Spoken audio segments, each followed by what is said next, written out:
When people hear the words Victorian-era England and Jack put together, the first figure that comes to mind is Jack the Ripper, the infamous Hoe murderer. But before the Ripper began stealing hearts and slashing throats, there was another Jack who terrorized the British population.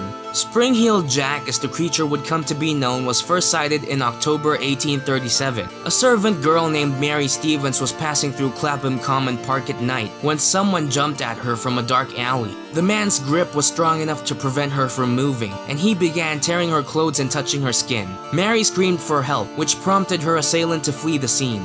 A search of the area ensued, though no culprit was found. Mary was documented as having described the hands of the man to be cold and clammy, like those of a corpse. The mysterious figure/molester was seen again the very next day, when he jumped in front of a carriage, scaring the poor horse and causing the whole thing to tip over. Bystanders who witnessed the event said that the perpetrator escaped by bounding over a 9-foot wall, cackling maniacally as it left. Newspapers jumped on the story like piranhas, dubbing the moniker of Spring-heeled Jack onto the anonymous crook.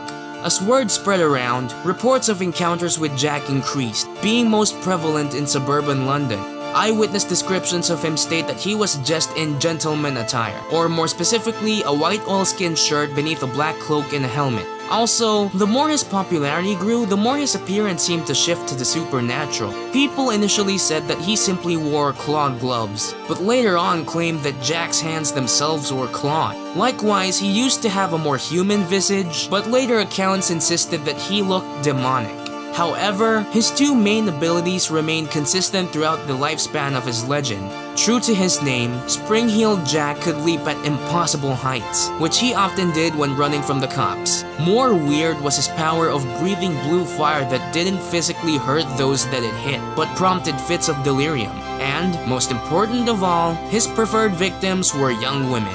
Yup, this guy was the OG Peeping Tom, or I guess I should say Peeping Jack. The number of sightings rose throughout the year. The authorities were more than disdainful of the press and the public's assertions, and on January of the following year, the mayor of London himself announced that he received an anonymous letter. The letter implicated an unidentified group of young nobles as the suspects, revealing that they dared one of their own to dress up as a devil to scare the crap out of people for the lols. When that failed to convince the naysayers, the mayor ordered a full-on manhunt to catch Jack.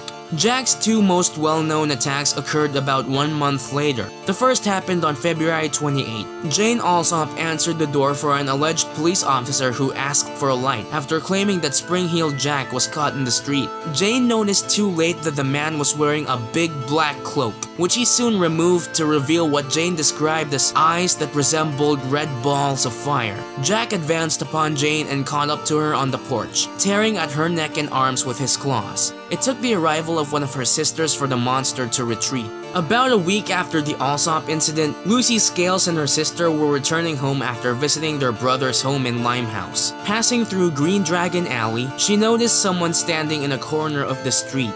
As soon as they got near him, Spring-heeled Jack spurted blue flames onto Lucy, seizing her with a violent fit. Lucy's sister noticed that Jack didn't do anything after that, he just walked off. Typical male right there. News coverage of those two attacks elevated Jack's status as one of the most popular characters of the period. He became the British boogeyman, being told as a cautionary tale to discipline unruly children. His face filled the likes of newspapers, stage plays, and penny dreadful magazines alike.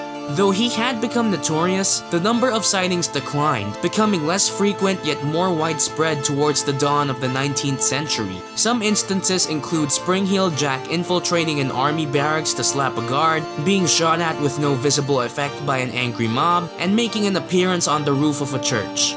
There's a ton of speculation just to who or what Spring-heeled Jack actually was. The most popular theory points to the Irish Marquess of Waterford as the main suspect. Known as the Mad Marquess, he had an unsavory reputation as a drunk who'd do anything to win a bet, matching the description of the letter delivered to the Mayor of London. He certainly has the qualifications. The English phrase "paint the town red" was brought into existence after he and his friends got hopped up on booze and vandalized the town center of Melton Mowbray by literally painting it red with some stolen paint, while also beating up police. this. Supposedly, he had a bad experience with a woman and a cop in his youth, giving him a possible motive. And he had friends who were expert mechanics, so he had the means to get his hands on devices that would enable him to perform the extraordinary feats chalked up to Spring-Heeled Jack. Oh, and he was in London at the time of the initial sightings. The hole in this case is that no evidence on him was ever found, and he settled down with a wife in 1842, turning a new leaf before dying in 1859. Meanwhile, reports of Spring-Heeled Jack lasted until 1904.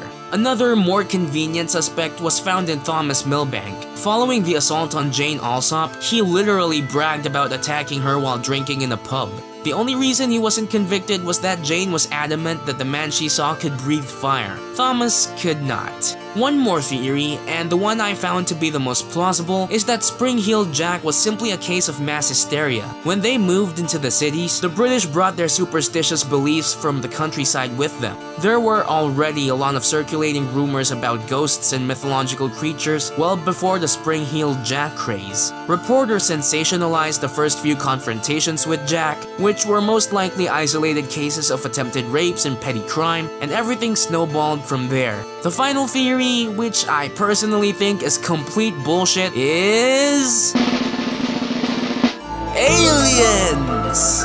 The June 1961 issue of Flying Saucer Review posits that all the details surrounding reports of Spring-Heeled Jack matches the description of an extraterrestrial on Earth. The weird outfit's his spacesuit, his twisted appearance is alien physiology, his leaping skills originate from a home planet with stronger gravity. I could go on and on with more facets of this theory, but that would require a tinfoil hat, which sadly I do not have. So was this Jack a man or something else? A dastardly delinquent? An example of irrational thinking spiraling out of control? Or something more? I'll leave that for you to decide.